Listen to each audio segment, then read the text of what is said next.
Yes, sir. What up, everybody? It's your girl Ray, and today we're going to talk about the Foamposite 1 PE. Now, first things first, we're going to talk about the box. Now, in my Lucky Green video, I talked about how the box was ashy. This one was really ashy, but granted, it is black, but it's okay. We got the ashy box going on. As you can see here, you got Nike branding all over the box, kind of like a Jordan 1. On the front, you do have your size. I did go up a half a size on these shoes.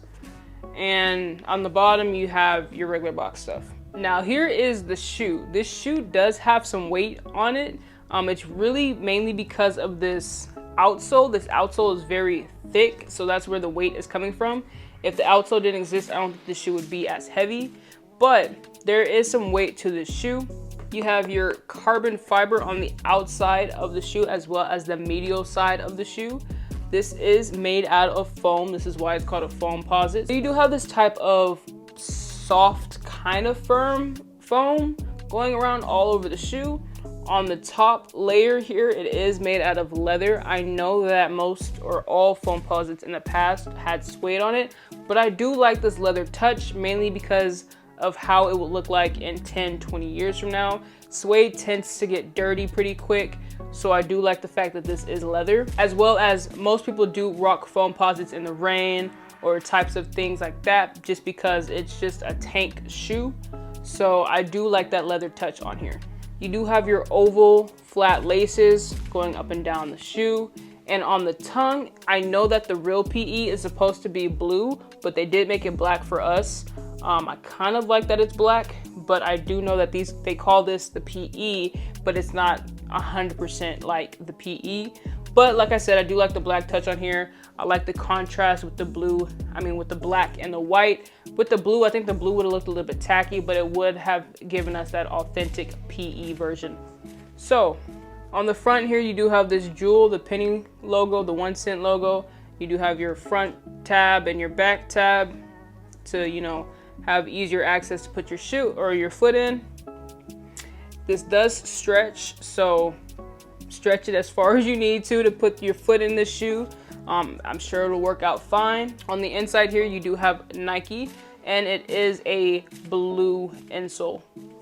On the bottom, you have this creamy white outsole, which I think over time, this will actually look pretty decent when it ages. The outsoles that I don't like are the icy outsoles. I don't like icy outsoles. So I like this cream version because you're not gonna get too much darker than this, but it definitely will darken over time. And right here on the outside, you do have your mini swoosh. Now this is my first Foamposite. When I first saw these, I knew these were an instant cop. I copped these not on sneakers, but I did cop these off of the Dark Side Initiative. So shout out to them. I do purchase from them very, very often. They are a San Francisco boutique that I do purchase shoes from a lot. Now I know there's going to be more colorways to come out in the future. I know there's the red metallic version coming out, and I think the anthratic colorway coming out in the fall or winter. The black pair I definitely need. I have the white, all I need is the black, and I'll probably be done. Maybe get the blue because I know that is the first Foamposite, but after that I don't need any more. Even if the Galaxies did return, I'm cool on those. I never liked the Galaxies. I always thought they were ugly. I never understood why people were hyping those up so much. Those are a pass for me. But as for these were a go. I like clean looking Foamposites. I don't like any patterns, just clean. Just give me all solid colors and I'm set. I forgot to mention this, but on the back heel, you do have the 1 cent logo and the 1 cent logo on the bottom of the shoe. So you do have that branding going on 3 places of the shoe and only 1 branding of Nike on the toe box. Speaking of the toe box of the Foamposite is really funny looking. It reminds me of a whale, but I guess that's how it's always looked like. But for some reason, as of late, I think somebody pointed it out. I think Wear Tester he pointed it out. And when he pointed it out, I haven't been able to unsee it. It does look like a funny looking toe box. But nonetheless, this is my first Foamposite, and I will definitely cherish this. I'm glad it's a PE version. So yeah, definitely keeping these. I don't think I'll ever sell these down the line. I'm curious if the outsole will separate over time.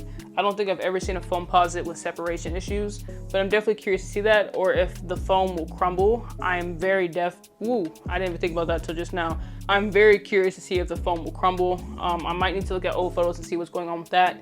But yeah, there's pretty much it. This is a all white with hints of black and blue on this shoe, so there's not much to talk about. As for sizing, like I said, I went up a half size and they fit me perfectly. I don't think true to size would have worked in these. I think it would have been way too tight, but I did hear that these do mold to your feet, so I'm definitely curious to see how these will feel over time.